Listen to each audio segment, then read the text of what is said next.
সাকিব খানের নতুন ছবি যেটা কোরবানি ঈদে রিলিজ পেতে যাচ্ছে, সেই ছবিটার টিজার রিলিজ পেয়েছে আজকে। সাকিব খানের ছবি মানে এটা নিয়ে একটা হাইপ থাকবে, মানুষের মধ্যে একটা উত্তেজনা কাজ করবে। ছবি রিলিজের আগে টিজার ট্রেলার নিয়ে অনেক নাচানাচি হবে এবং রিলিজের পরও যথাক্রমে মানুষজন হলে গিয়ে সিনেমা দেখবে। স্টারের জোরটা কি? স্টারের জোরটা হচ্ছে 1-2 সপ্তাহ, তার কারণেই সিনেমাটা চলে যায়। তারপর থেকে আসলে হিসাব কিতাব শুরু হয়। রোজার ঈদে সাকিব খানের প্রিন্স সিনেমাটা রিলিজ পেয়েছিল, সেটা তেমন আশানুরূপ ব্যবসা করতে পারে নাই। মানুষজন, ক্রিটিকরা, তারাও এই ছবিটা অনেক সমালোচনা করেছে। এই কুরবানি ঈদে সাকিব খানের রকস্টার নিয়ে মানুষের মধ্যে একটা হাইপ উঠেছে। মানুষ মনে করছে যে প্রিন্সে যে ভুলগুলা সাকিব খান করেছে, সেই ভুলটা রকস্টারে করবে না। নতুন পরিচালক, যে পোস্টার আছে সেইগুলো দেখেও মানুষ ভাবছে যে একটা ভালো কিছু হবে।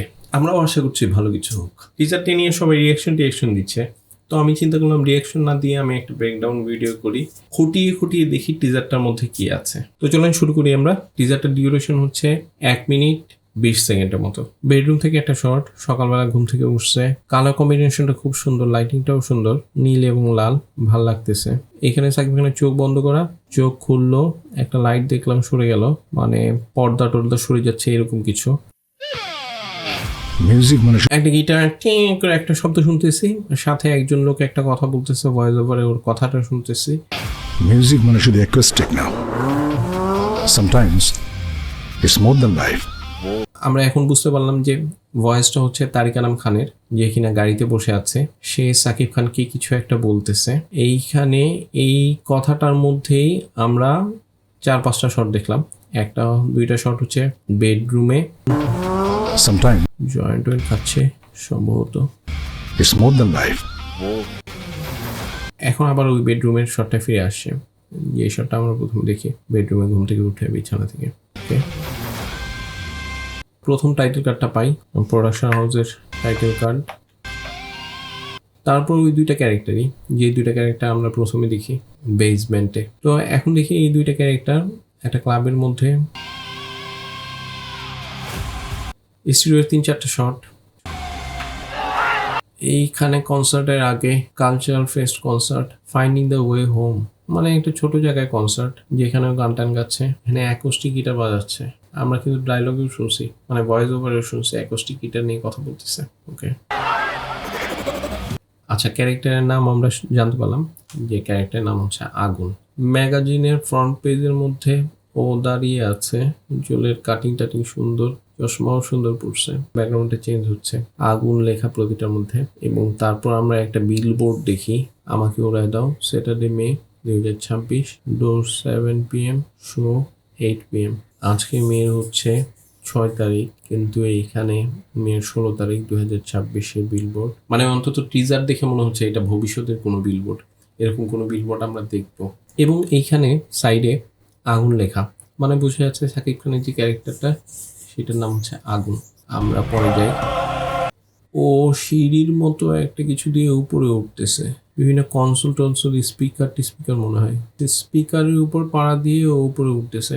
এইখানে কিছু কোলাজের মতো করা হয়েছে, অনেকটা ফিল্ম স্ট্রিপের মতো মনে হচ্ছে, কোন মিউজিক ভিডিও হবে। পরে আমরা এখানে চলে আসলাম হচ্ছে স্টেডিয়ামে। স্টেডিয়াম অনেক বড় স্টেডিয়াম মনে হচ্ছে, এবং এইটা যে বাংলাদেশের ভেতরে না এটাও বোঝা যাচ্ছে। এইখানে সারি সারি গাড়ি, মানে স্টেডিয়ামের বাইরে অনেক লোকজন। Global superstar. এইখান থেকে আমরা আরেকটা ভয়েস ওভার শুনতে পাচ্ছি, আরেকটা লোক কথা বলতেছে, এটা তারিক আনাম খান না, সে বলতেছে গ্লোবাল সুপারস্টার। যথারীতি হাতে একটা জয়েন্ট। The future. এইখানে আমরা একটা অদ্ভুত জিনিস দেখতেছি, এইখানে কিছু লোক নাচতে নাচতে যাচ্ছে। এই গাড়ির শটটা, এই যে লোকজন হাঁটতে যাচ্ছে, বিশেষ করে এই শটটা রিয়াল মনে হচ্ছে না ভাই, এটা যে সিজিআই করা হয়েছে এবং খুবই নিম্নমানের সিজিআই, এটা বোঝাই যাচ্ছে। এই মানুষগুলোর দিকে তাকায় দেখেন, আপনারা গেমে এই ধরনের মানুষ দেখেন, ঠিক না? মনে হচ্ছে গেম, এবং ওদের মোশন টোশন সবকিছু দেখলে বোঝা যায় এই গাড়িটাও খেলনার গাড়ির মতো মনে হচ্ছে, তাই না? এই যে মানুষগুলা, একজনের চেহারা নাই, সবগুলা মানুষের চেহারা ঘোলা করে দেওয়া হয়েছে, ব্লার করে দেখা হয়েছে। সব দেখেন, পুরোটা দেখেই মনে হচ্ছে এটা একটা সিজিআই এর কাজ, এবং খুবই নিম্নমানের সিজিআই এর কাজ। Of a rock star. তাহলে এখানে আরেকটা টাইটেল কার্ড দেখি, আজমান রসুর। এখানেও আমরা একটা কনসার্টের শট দেখি, টপ থেকে অনেক মানুষ দেখা যাচ্ছে। এটাও যে গ্রাফিক্সে করা হয়েছে এটা বোঝা যাচ্ছে। দেখেন এখানে মানুষগুলা আসলে কিচ্ছু বোঝা যাচ্ছে না। এইখানে যে মানুষগুলা দেখেন, একজনেরও আলাদা আইডেন্টিটি বোঝা যাচ্ছে না, যে প্রত্যেককে ব্লার করে দেওয়া হয়েছে। আমার কাছে মনে হচ্ছে এআই দিয়ে কিছু করা হয়েছে। মানে সিজিআই করো, কোনো সমস্যা নেই, কিন্তু এটাকে যদি রিয়াল মতো না করো তাহলে তো এটা মানুষের চোখে পড়বে। মানুষ তো সিনেমায় রিয়ালিটি চায়, তাই না? এবং একটা দুইটা শট না, অনেকগুলো শট। ওই যে স্টেডিয়ামের বাইরে তখন থেকে শুরু হয়েছে এই শটটা, এবং এই শটটা, এই শটটা। এইখানে সাকিব খানের একটা রিয়েল শট। এই মানুষগুলো সিজিআই করে বানানো হয়েছে, ভালো কথা বুঝছি। এইখানে মানুষ বোঝা যায় যে রিয়াল মানুষেরা, সম্ভবত এই জায়গা থেকে কেটে এইটা আলাদা করা হয়েছে, এইটা আলাদা করা হয়েছে। এইখানে যে মানুষগুলো বসানো হয়েছে এরা রিয়েল মানুষ। একটা অডিয়েন্সের শট দিয়ে আমরা ব্যাক টু ক্যাম একটা শট দেখি। এইখানে দেখি কোটি কোটি মানুষ, এই যে লাখে লাখে কোটি কোটি মানুষ, এত মানুষ, বাপরে বাপ। এইখানে কিছু মানুষ আছে যাদেরকে আলাদা হয়ে আইডেন্টিফাই করা যাচ্ছে, এই মানুষটা, এই মানুষটা। এই যে এইখানে কিছু মানুষ আছে, এবং তারপরে কোনো মানুষের চেহারা আলাদাভাবে আইডেন্টিফাই করা যাচ্ছে না। এবং এইখানে কোটি কোটি মানুষ, মনে হচ্ছে সারা দুনিয়ার মানুষ এইখানে চলে আসে। মাথাগুলো দেখেন কত ছোট ছোট, এত এত মানুষ এখানে। আরে বাপরে বাপ, সে তো খালি রকস্টার না, অন্য কোনো স্টার। বোঝা যাচ্ছে এইগুলা ফেক, এইগুলা বানানো হয়েছে, রিয়েল শুট করার না।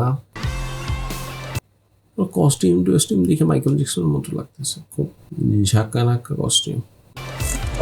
দুইটা গাড়ির শট দেখলাম, এটা হচ্ছে গিয়ার শিফট করলো এবং সাকিব খান চলে যাচ্ছে। এইখানে এই চেহারাগুলোও পরিষ্কার না, একটা চেহারাও আইডেন্টিফাই করা যাচ্ছে না।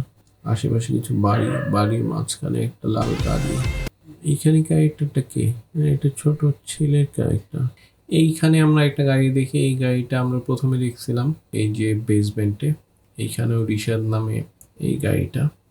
এই গাড়িটার শটটাই আমরা দেখি এইখানে একটা আলাদা অ্যাঙ্গেল থেকে। এইখানে আমরা ক্লোজ আপে দেখি গাড়িটা এসে পিলারে ধাক্কা খাচ্ছে। Where is Agun? আচ্ছা, হোয়ার ইজ আগুন, তারপর লোকজন আগুন আগুন চিৎকার করতেছে। Where একটা বিদেশি লোক খুবই কেঁপে টেপে ও বলতেছে হোয়ার ইজ আগুন। is Agun? বলার পর এই যে তারিক আনাম খান, সেও আগুন আগুন চিৎকার করতেছে। এটা কিন্তু আগুন নাই, এটাও একটা অন্য ভদ্রলোক। এইখানে একটা ছেলেকে দেখি যে কিনা একটা কালচারাল অনুষ্ঠানের মধ্যে গানটার গাচ্ছে। এবং তারপর আমরা সাকিব খানের একটা শট দেখি, সানগ্লাস পরা, শোপিসকে লাথি মেরে ফালাই দিচ্ছে। এইখানেও দেখি একটা খাবার, সম্ভবত এটা জেলখানা টেলখানা কিছু একটা হবে, কিংবা কোথাও বন্দি করে রাখছে ওকে। থালাটা দেখে মনে হচ্ছে কোনো কারাগার টারাগার হবে। এই তিনটা শট একবারে দেখা যাচ্ছে। এইখানে একটা সাকিব খানের ক্লোজ আপ, তারপরে আমরা দেখতেছি পা দিয়ে শোপিস ভাঙা, ভাত ফেলে দেওয়া এবং মাইক্রোফোন ফেলে দেওয়া। একটা প্রেস কনফারেন্স, মানে ওই যে আমরা বিলবোর্ডটা দেখি সেই কনসার্টেরই প্রেস কনফারেন্স। এটা ব্যান্ডের মেম্বাররা আছে, যে ব্যান্ডের মেম্বাররা আছে তাদের ছবি। আরেকটা ক্লোজ আপ দেখি এবং ওর চুলের স্টাইল চেঞ্জ হয়ে যাচ্ছে। আচ্ছা, এখানে বোঝা যাচ্ছে কয়েকটা টাইম লাইনে গল্পটা বলা হয়েছে। প্রথমে ওর যে ক্যারেক্টারটা সেটা একটা স্ট্রাগল পিরিয়ডে ছিল, এরপরে একটা সময় দেখি একটা বড় কনসার্ট করতে। এখানে চুলের কাটিং টাটিং দেখেন, ওর লাইফে কয়েকটা পর্যায়ে নিয়ে আমরা গল্পটাকে পাই, এবং এক এক পর্যায়ে ওর চুলের কাটিং এক এক রকম। এইটা সম্ভবত ছোটবেলার কোনো কিছু হবে।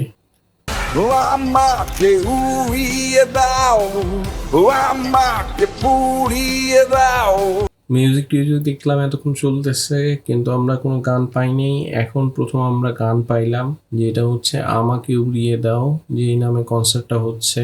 বিলবোর্ডে আমরা দেখছি এবং প্রেস কনফারেন্সে আমরা দেখছি আমাকে উড়িয়ে দাও।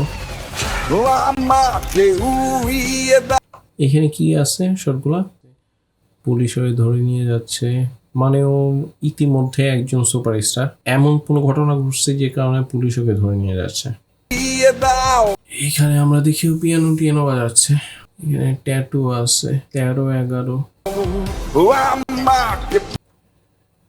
একটা পাইপের ভিতরে ড্রাগটা নিচ্ছে আর কি। এবং চুলের কাট দেখে মনে হচ্ছে ও সাকসেসফুল হয়ে যাওয়ার পরে। গায়ের মধ্যে অনেক লেখা টেখা আছে, ট্যাটু মেটু ভালোই করছে। নিচে এখানে গাড়ি একটা লাইটের শট দিয়ে এইখানে এইখানে যে স্টেজের লাইট সেটা দিয়ে একটা ম্যাচ কাটছে ভালো।